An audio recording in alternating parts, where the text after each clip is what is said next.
Hace 4.500 millones de años, en el espacio hubo una colisión entre la Tierra y el planeta Tea.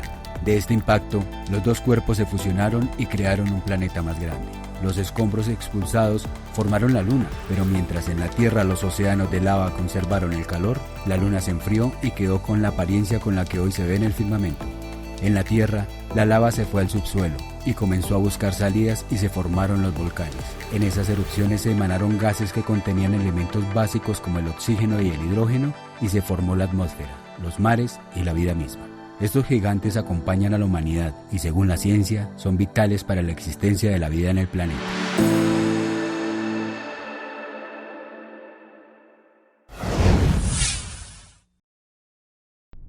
El geólogo Julio Fierro Morales es un apasionado del estudio de volcanes, sismos, geotermia y energía nuclear. Hoy es el director del Servicio Geológico Colombiano. Esta entidad que yo tengo la honra de dirigir es una entidad donde hay unas posibilidades de generación de conocimiento geocientífico y nuclear muy diverso. Nosotros trabajamos la parte de amenazas, volcanes, movimientos en masa, sismicidad, pero también trabajamos el ciclo del agua, con énfasis en el agua que está en el subsuelo, el agua subterránea. Trabajamos también el patrimonio paleontológico y geológico del país, somos la autoridad. Esto es muy importante en la dinamización económica de algunos lugares de Colombia, la zona de Villa de Leyva, la zona de Villavieja en el Huila y otras en el país, Boyacá, Santander.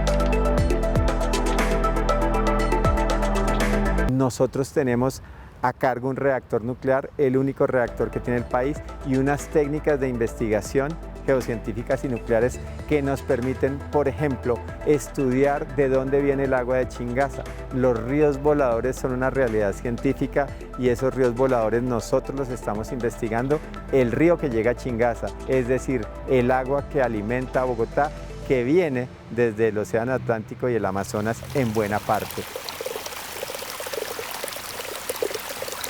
Y en ese plan decenal lo que estamos haciendo es tener en cuenta el Plan Nacional de Desarrollo, un gobierno que le apuesta a la vida y enmarcar el conocimiento científico en esa apuesta y con ello darle relevancia también a ese tipo de conocimiento y a que las decisiones de política y la reglamentación sean basadas en ciencia.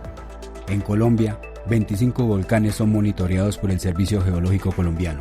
Sin embargo, existen cerca de 50 volcanes activos que han sido identificados en el país y por su inactividad son materia de estudio. Nosotros en Colombia tenemos 25 focos volcánicos, lo que no significa que sean 25 volcanes, porque tenemos algunas cadenas volcánicas como la de Coconucos, que hoy está muy en redes y en agenda porque Puracé y Curiquinga hacen parte de esa cadena. Entonces, 25 zonas volcánicas en el país y hay unos volcanes muy particulares que se han venido descubriendo en los últimos años que solo hacen erupción una vez y nunca más. Son volcanes monogenéticos y tenemos 8 campos de estos volcanes en el país.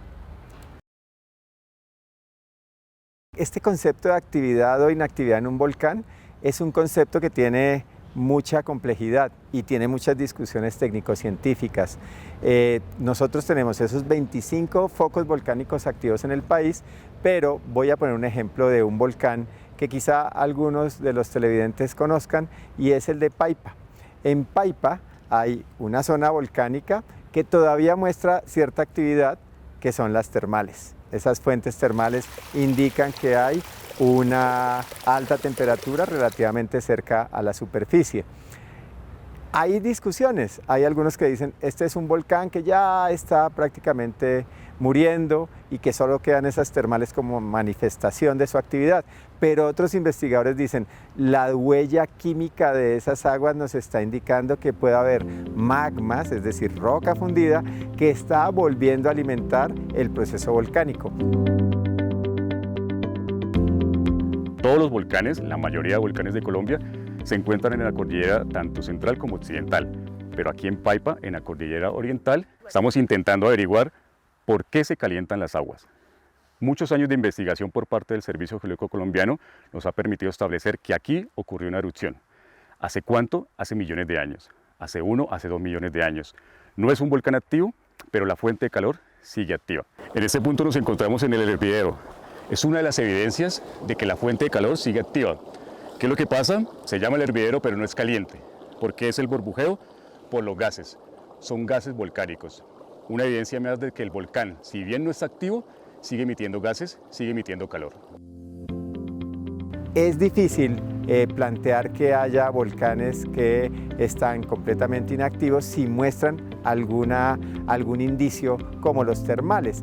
¿Y cómo podemos saber de esos indicios? Con una instrumentación que le hacemos a los diferentes focos volcánicos del país. Esa instrumentación es variada, esa instrumentación tiene que ver con los sismos que son propios de las zonas volcánicas, esa instrumentación tiene que ver con estaciones que miden la composición química de los gases, con también satélites que están viendo cuál es la eventual deformación que puede tener esa montaña que nosotros llamamos edificio volcánico y que se ha constituido a lo largo del tiempo geológico, a lo largo de unos cientos miles de años o unos pocos millones de años, con erupciones sucesivas, armando esos conos volcánicos que tenemos en la actualidad, algunos de ellos bellísimos en términos también de paisaje, como el Nevado del Tolima, el Nevado del Huila, entre otros.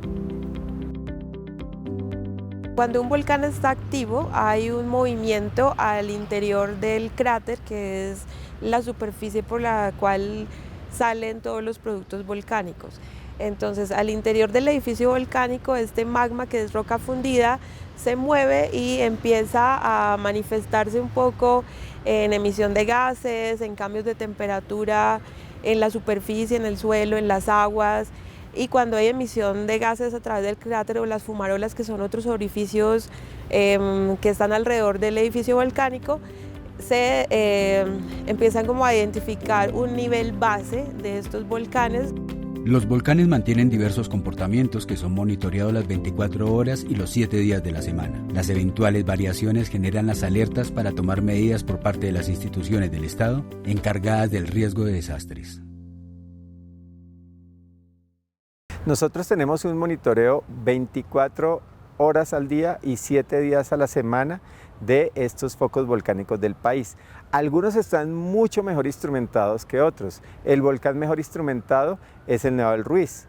El siguiente es el Galeras. También tenemos bien instrumentado el Puracé.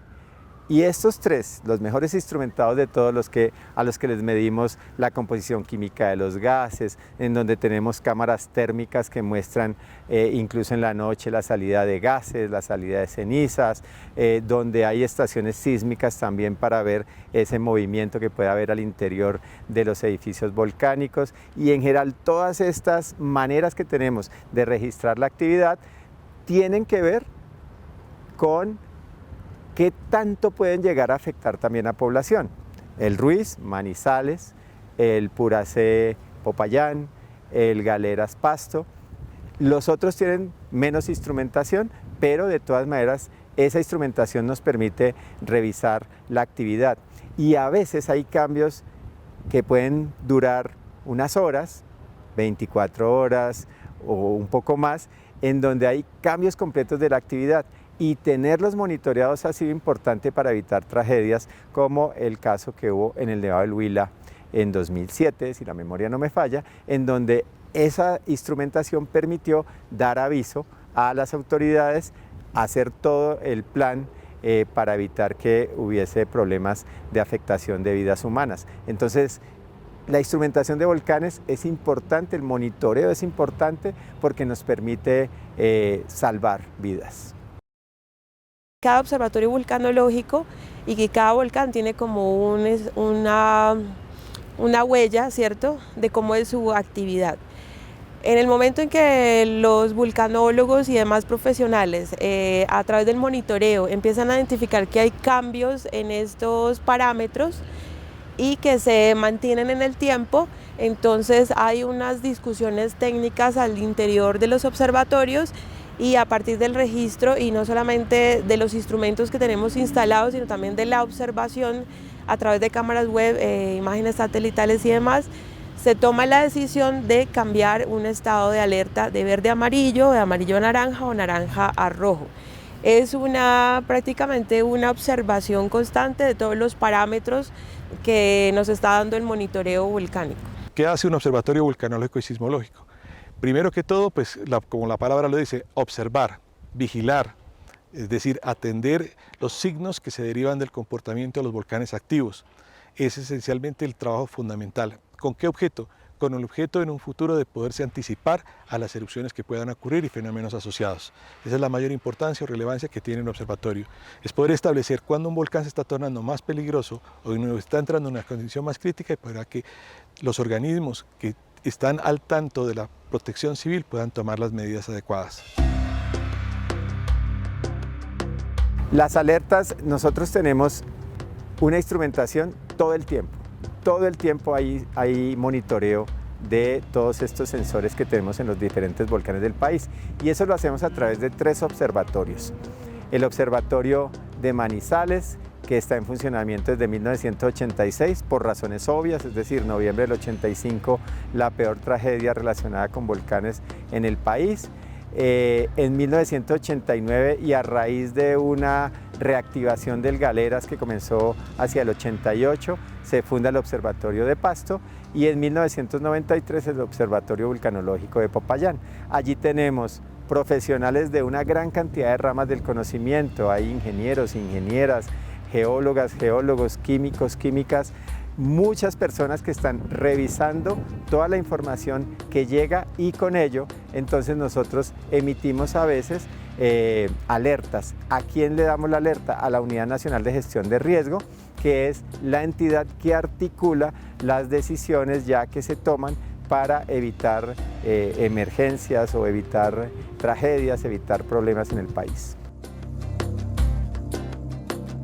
Nosotros tenemos unos niveles de alerta y esto está en alerta amarilla, es decir, hay unas manifestaciones, buena parte de nuestros volcanes están en ese nivel, en amarillo. Está el Ruiz, está el Machín, están muchos de los volcanes y lo que se tiene es que hay actividad, esa actividad no genera una necesidad ni de reasentamiento, ni de reubicación, ni de sacar a las personas de su territorio, sino que lo que nos indica es que debemos estar en ese continuo monitoreo y si ya se pasa a otro nivel como el naranja, entonces se activan unos protocolos interinstitucionales que ligan no solamente a entidades del orden nacional como el Servicio Geológico y la Unidad de Gestión de Riesgo, sino y de manera muy importante a los actores locales, a las alcaldías, a las gobernaciones, para que ya se comiencen a dar esas medidas para evitar las tragedias. El estado verde, ¿cierto? Tenemos como que está allí alguna de estas manifestaciones, pero no tiene como muchos cambios representativos como que se deforme la superficie del volcán o haga emisión de cenizas. Entonces lo que allí se hace simplemente es empezar a registrar esa línea base que mencionaba anteriormente y ese es el nivel verde. En el nivel amarillo, ¿cierto? En un principio esos primeros parámetros digamos que empiezan a cambiar, empieza a haber mayor actividad, mayor movimiento de fluidos, los fluidos que hay al interior del volcán. Pues está el magma, que es la roca fundida, pero este magma tiene gases, entonces digamos que se empieza a manifestar en superficie todo esto y allí es donde se decide pues cambiar a nivel amarillo o estado de alerta amarillo. En el nivel naranja entonces tenemos ya como un comportamiento más rápido, ¿cierto? Esos parámetros de los que hablamos empiezan a cambiar mucho más rápido y son más inestables en el tiempo. Y nos puede indicar que la erupción está a pocas semanas, ¿cierto?, de ocurrir, pero pues no es tan fácil predecir exactamente el momento en que va a ser erupción del volcán. Y el rojo es ya cuando definitivamente evidenciamos la erupción del volcán, que el magma sale a través del cráter y allí pues se generan diferentes fenómenos volcánicos, productos volcánicos que nosotros llamamos, que puede ser la caída de ceniza, que puede ser los flujos o oleadas piroclásticas, que pueden ser los lahares, y otro tipo de fenómenos volcánicos que impactan a la población, al ambiente o a las viviendas, a la infraestructura que esté expuesta en una zona determinada de la actividad del volcán. Se necesita que se den unas condiciones particulares. Colombia tiene esas condiciones particulares, pero no a lo largo de todo el territorio. Colombia está en una zona de la corteza terrestre en donde las rocas que están por debajo del Océano Pacífico, la corteza oceánica, se hunde por debajo de la corteza continental que constituye buena parte de Sudamérica. Esa entrada de roca hacia el subsuelo hace que se caliente cuando se acerca al manto y ese calentamiento funde entonces todas estas rocas que entraron húmedas, así que allí también el agua tiene algo que ver y es que hace que la salida de estos materiales por las fracturas existentes en la corteza generen eventualmente el vulcanismo. Pero si el ángulo de entrada de esas rocas es suave, de pronto no se da la fusión y entonces no hay vulcanismo. Así que solamente tenemos vulcanismo en el macizo colombiano y en la cordillera central, pero no en la parte más norte de esa cordillera central. Ese vulcanismo de magma, porque también tenemos vulcanismo de lodo en el Caribe, ese vulcanismo necesita unas condiciones particulares y sí y solo sí se dan en ese sector del país, es decir, desde Nariño hasta la zona de Caldas. Es esa la zona en donde tenemos volcanes magmáticos. Estamos viendo en esta pantalla, básicamente es una representación de las variaciones o los contrastes de densidad que puede haber en la corteza terrestre y que en principio corresponde a variaciones en el campo gravimétrico de la Tierra. Entonces vemos en colores fríos o azules los valores más bajos y en colores rojos o cálidos los valores más altos. Entonces aquí de manera intuitiva desde superficie podemos evidenciar donde hay contrastes en donde la corteza terrestre es más densa hacia el continente donde se puede ver un poquito más bajita. Esta es una primera aproximación a partir de métodos geofísicos en donde podemos identificar o empezar a estudiar la Tierra. Lo que vemos a este lado es una forma de visualización o de representación de esta información que se llama como el modelado directo. Entonces aquí lo que tenemos es una sección de la corteza terrestre generada por un autor, una publicación, en donde él nos está mostrando algo muy interesante y es esta zona que es la corteza oceánica que se está metiendo por debajo del continente. Esto es aquí en la parte norte hacia Venezuela, en donde lo que nos está representando es esos esfuerzos o esa actividad en donde hay un deslizamiento de una placa por debajo del continente, que es muy interesante. ¿Por qué? Porque esto es responsable de los sismos, es responsable de generar vulcanismo, ¿sí? Entonces es muy interesante entender cómo funciona esta información para tratar de entender un poco cómo lo que estamos viendo en superficie lo podemos explicar a partir de lo que se ve en el subsuelo. Los volcanes suelen dar cierto tiempo entre las manifestaciones y eventuales erupciones y por eso es muy importante el monitoreo, porque el monitoreo nos permite ver cambios en la actividad y con ello entonces plantear estos protocolos de actuación de los que ya hablé. Así que el monitoreo es el que nos da la clave para ver si el proceso tiene una tendencia a desencadenarse. Sin embargo, lo que también ha sucedido muchas veces es que viene un proceso que parece que va a dar lugar al desencadenamiento de una erupción, pero la energía por algún motivo, digamos, disminuye y no se da la erupción. Entonces, también es muy importante que la ciudadanía que habita zonas volcánicas sepa que muchas veces se dan alertas y luego el volcán afortunadamente no se expresa en una erupción. Es buenísimo que esa tendencia no dé lugar a la erupción. Y muchas veces pues hay como insatisfacción porque las personas tienen que salir de su lugar de residencia, pero es mejor actuar siempre en precaución y en prevención. Por su configuración geológica y tectónica, Colombia es un país sísmicamente activo. Y es por eso que desde 1993 se implementó en el país el sistema de monitoreo que se realiza desde las 224 estaciones sísmicas que están distribuidas en el territorio nacional. Nosotros tenemos una instrumentación bastante completa en la zona andina, Caribe y del Pacífico, de sensores que detectan los movimientos sísmicos en el territorio colombiano.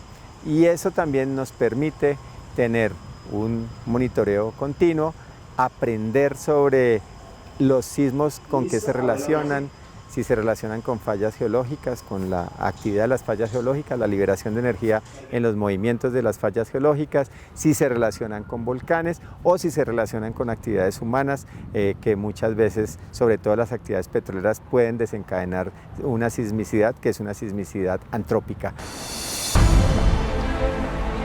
Con ello también lo que pretendemos es dar conocimiento científico para toma de decisiones. Esta toma de decisiones usualmente con lo que tiene que ver es con cómo vamos a construir las estructuras, las edificaciones, las viviendas, los puentes y los túneles. Nosotros no podemos evitar sismos, nosotros no podemos predecir sismos, pero lo que sí podemos como sociedad humana es hacer nuestras estructuras más resistentes. El monitoreo sísmico nos está permitiendo entender mejor cuál es el origen de esta sismicidad, a qué estructuras geológicas en el país se relaciona la sismicidad, hacer un modelo nacional de amenaza sísmica. Ese modelo nacional generado con la información de esta entidad, con la red de monitoreo, con el grupo que trabaja las fallas geológicas, con los grupos que investigan con métodos directos e indirectos como es el subsuelo del país, nos permite entonces proponer ese modelo nacional y con ello que todos los criterios de sismoresistencia de edificaciones respondan a una realidad particular que es diferente en Bogotá, a Cali o a Puerto Carreño, etc. Es decir, también generar conocimiento científico para reglamentación, regulación y toma de decisiones. Uno de los propósitos del presidente Gustavo Petro es aprovechar la energía que se genera en el subsuelo, especialmente en las zonas volcánicas. Se trata de la geotermia, que sería una herramienta eficaz para la generación de energía eléctrica limpia. La geotermia es básicamente el calor interno de la Tierra. Nosotros venimos de un planeta que en su centro, en su núcleo, ¿cierto?, emana calor y este es el que se transfiere hacia la superficie y es el que nosotros hablamos que es geotermia. Básicamente eso es que significa que todo el planeta Tierra tiene calor, ¿cierto? Pero digamos que si pensamos ya en aprovechamientos, ahí sí digamos cambiamos la figura, ahí sí vamos a concentrarnos en donde hay anomalías térmicas, digamos donde tenemos una transferencia de calor un poco más notoria que nos puede ayudar a pensar en cómo podemos aprovechar esta energía, porque el calor es eso, básicamente, energía y esa es la que tenemos en el subsuelo.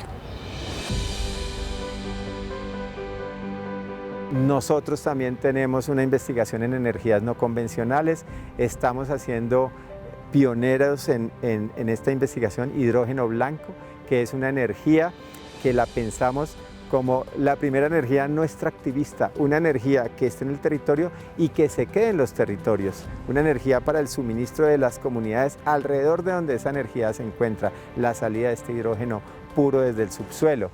Estamos trabajando en inyección de CO2, estamos trabajando también en cuáles son los minerales prospectivos para la seguridad alimentaria, para la transición energética justa. En fin, tenemos paleoclima, tenemos una gran diversidad de conocimiento científico. Esa energía que viene del calor interno del planeta se llama la geotermia. La alta energía de temperaturas en el subsuelo se relaciona con los volcanes, porque conforme nos profundizamos en cualquier lugar, así no haya volcanes en cualquier lugar de la corteza, si nos metemos hacia el subsuelo, comienza a haber un aumento de energía. Sin embargo, en donde hay magma, en donde hay esta sopa ardiente de minerales a temperaturas usualmente mayores de 1000 grados centígrados, allí hay una temperatura muy alta. Y esa temperatura ha sido aprovechada en muchos lugares del mundo. Italia lleva generando energía eléctrica a partir de esa energía más de 100 años. Países como El Salvador, como Guatemala, también están generando energía geotérmica. Nosotros no. ¿Por qué? Esa es una gran pregunta. Y el presidente Petro ha sido explícito en que esa energía no convencional, una energía además no dependiente del clima, es fundamental. Básicamente aquí se nos vuelve un factor clave y relevante. Hablamos de zonas volcánicas, principalmente, digamos, esa es una de las manifestaciones más relevantes donde nosotros podemos pensar aquí hay una anomalía térmica importante. ¿Por qué? Porque básicamente eso lo que nos está mostrando es que relativamente cerca de la superficie tenemos unas rocas fundidas y para poder tener, digamos, esta fusión de las rocas lo que nosotros necesitamos es calor. Pero también entonces es importante estas zonas donde hay sismicidad importante y adicionalmente esto no significa que solamente las áreas donde está el volcán son esas áreas donde vamos a tener una anomalía térmica o esta zona donde tenemos esta actividad tectónica más marcada, ¿cierto? Donde tenemos una concentración, voy a decir aquí, sísmica son los únicos referentes, sino que empezamos a buscar otro tipo de anomalías y podemos entonces pensar en donde hay manifestaciones termales, estas pueden ser asociadas a volcanes o pueden estar asociadas a estructuras activas o a qué otro tipo de eventos, o si tenemos fumarolas o si tenemos suelos calientes o algo que nosotros llamamos alteraciones hidrotermales, y es básicamente que vemos una roca que tiene unas características o una apariencia un poquito diferente a las de al lado, y es porque efectivamente, digamos, está siendo favorecida o impactada o modificada por una fuente térmica que está generando estos cambios en superficie. Además de la fuente de calor volcánica que tenemos en Paipa, también tenemos una zona de recarga que es donde estamos. Pero también quisiéramos encontrar un posible reservorio. Es el lugar en el subsuelo donde el agua caliente está disponible para su uso. No solo para el uso de manantiales termales, para la balneología, que está muy bien, pero para otros usos. Secado de frutas, invernaderos y, ¿por qué no?, energía eléctrica. Estos trabajos no solo se hacen en Paipa, hemos hecho investigaciones en otros lugares de Colombia, en Caldas, en Tolima, en Nariño. ¿Por qué? Porque son los lugares donde creemos que las temperaturas de los manantiales y de las aguas en profundidad son más calientes. Entre más caliente sea la temperatura, podemos darle un uso mayor. Para energía eléctrica necesitamos temperaturas mucho más altas de las que encontramos en los manantiales en superficie. Yo esperaría que ahora que tenemos todo este tema de crisis climática, desde la política, desde lo presupuestal, podamos hacer un estudio profundo de ese potencial geotérmico que tiene el país.